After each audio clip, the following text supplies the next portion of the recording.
edad mo ay 25 to 40 years old at naghahanap ka ng savings program, pwede ka sa Kaiser na sinimulan ko rin noong 2012. Dito, tatlo na yung meron ka. Meron ka ditong investment, meron ka ditong healthcare, at ang maganda, meron ka din ditong life insurance. Magbigay tayo ng sample. Ang Kaiser ay 7 years to pay lang, 20 years maturity. Halimbawa, kung ang hinuhulog mo dito nasa 26,470 per year, times 7 years, ang total na hinulog mo or investment sa Kaiser nasa 185,288.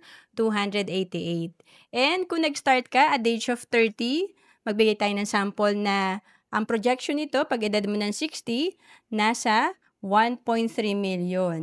And pag edad mo naman ng 65, ang projection nito, nasa 2.1 million.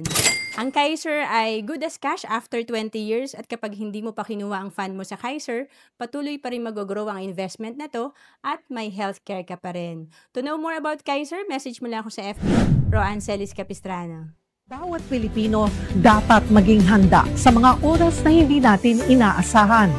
Gaya ng biglaang pagkakasakit, dapat may pondo tayo na magagamit. Sa oras ng pangangailangan, dapat may magmamalasakit. At sa pagtanda, walang pangamba, dapat may mag-aalaga.